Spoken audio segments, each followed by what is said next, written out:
ವೀಕ್ಷಕರಿಗೆಲ್ಲ ನಮಸ್ಕಾರ. Welcome to my YouTube channel. Bigg Boss Kannada season 12ರ 8ನೇ ವಾರದ ಬಿಗ್ ಬಾಸ್ನ ಬಿಗ್ ಅಪ್ಡೇಟ್ ಅಂತಲೇ ಹೇಳ್ಬೋದು. ಮೊದಲನೇ ಬಾರಿಗೆ ಬಿಗ್ ಬಾಸ್ ಸೀಸನ್ 12ರಲ್ಲಿ ಇಷ್ಟು ವಾರಗಳ ಕಾಲ ಶನಿವಾರ ಹಾಗೂ ಭಾನುವಾರ ವಾರಾಂತ್ಯದ ಕಥೆಯನ್ನು ತೋರಿಸಲಾಗ್ತಿತ್ತು. ಹಾಗೆಯೇ ನಾಳೆನೇ ಕೂಡ ಶೂಟ್ ಕೂಡ ನಡೀತಾ ಇತ್ತು. ಕಿಚ್ಚ ಸುದೀಪ್ ಅವರು ಕೂಡ ನಾಳೆನೇ ಎಂಟ್ರಿಯನ್ನು ಕೊಟ್ಟು ಕ್ಲಾಸ್ ತಗೊಳ್ತಾ ಇದ್ರು. ಆದರೆ ಇಷ್ಟು ಸೀಸನಲ್ಲಿ ಇದೇ ಮೊದಲ ಬಾರಿಗೆ ಕಿಚ್ಚ ಸುದೀಪ್ ಅವರು ನಾಳೆ ಕಿಚ್ಚನ ಪಂಚಾಯಿತಿಯನ್ನು ಇವತ್ತೇ ಮುಗಿಸಿದ್ದಾರೆ ಅನ್ನೋ ಮಾಹಿತಿ ಸಿಕ್ಕಿದೆ.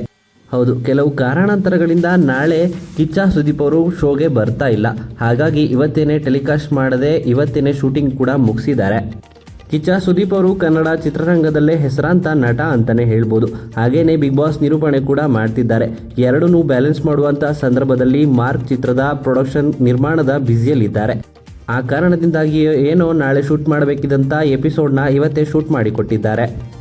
ಇನ್ನು ನಾಳೆ ಮಾಡಬೇಕಿದ್ದಂಥ ಎಲಿಮಿನೇಟ್ನ ಇವತ್ತಿನ ಸಂಚಿಕೆಯಲ್ಲೇ ಮಾಡಲಾಗಿದೆ ಅಂತ ಹೇಳಲಾಗಿದೆ. ಇನ್ನು ಏನೆಲ್ಲ ಆಗಿದೆ ಅಂತ ಕಾದು ನೋಡಬೇಕಾಗಿರುವಂಥದ್ದು. ಇನ್ನು ನಾಳೆ ಮನೆಯಿಂದ ಹೊರಹೋಗಬೇಕಿದ್ದಂಥ ಸ್ಪರ್ಧಿ ಇವತ್ತೇ ಹೋಗಿದ್ದಾರೆ ಅನ್ನೋ ಮಾಹಿತಿ ಇದೆ. ಯಾರು ಹೋಗಿದ್ದಾರೆ ಅಂತ ನಾನು ಮುಂದಿನ ವಿಡಿಯೋದಲ್ಲಿ ನಿಮಗೆ ತಿಳಿಸ್ತೀನಿ. ಇನ್ನು ಕಿಚ್ಚ ಸುದೀಪ್ ಅವರು ನಾಳೆ ಶೂಟ್ ಮಾಡಬೇಕಿದ್ದಂಥ ಎಪಿಸೋಡ್ನ ಇವತ್ತೇ ಮಾಡಿಕೊಟ್ಟಿದ್ದಾರೆ ಅನ್ನೋ ಮಾಹಿತಿ ಇದೆ. ಹಾಗೆಯೇ ಏನೆಲ್ಲ ಆಗಿದೆ ಅಂತ ಕಾದು ನೋಡಬೇಕಾಗಿರುವಂಥದ್ದು. ಇನ್ನು ಇವತ್ತೇ ಎಪಿಸೋಡ್ ಶೂಟ್ ಆಗಿದ್ರು ಕೂಡ ನಮಗೆಲ್ಲ ಟೆಲಿಕಾಸ್ಟ್ ಆಗೋದು ನಾಳೆನೇ ಅಂತಾನೆ ಹೇಳ್ಬೋದು. ಇನ್ನು ಈ ವಿಡಿಯೋ ನಿಮ್ಗೆ ಇಷ್ಟವಾಯಿತು ಅಂದರೆ ವಿಡಿಯೋಗೆ ಲೈಕ್ ಮಾಡಿ. ಬಿಗ್ ಬಾಸ್ ಕನ್ನಡ ಸೀಸನ್ 12ರ ಮತ್ತಷ್ಟು ಹೆಚ್ಚಿನ ವಿಡಿಯೋಗಳಿಗಾಗಿ ನಮ್ಮ ಚಾನಲ್ಗೆ ಸಬ್ಸ್ಕ್ರೈಬ್ ಮಾಡಿ. ಹಾಗೆಯೇ ನಿಮ್ಮ ಪ್ರಕಾರ ಇವರ ಬಿಗ್ ಬಾಸ್ ಮನೆಯಿಂದ ಯಾರು ಆಚೆ ಹೋಗಬೇಕು ಅಂತ ನಿಮ್ಮ ಅನಿಸಿಕೆಯನ್ನು ಕಮೆಂಟ್ ಮೂಲಕ ಕಮೆಂಟ್ ಮಾಡಿ ತಿಳಿಸಿ.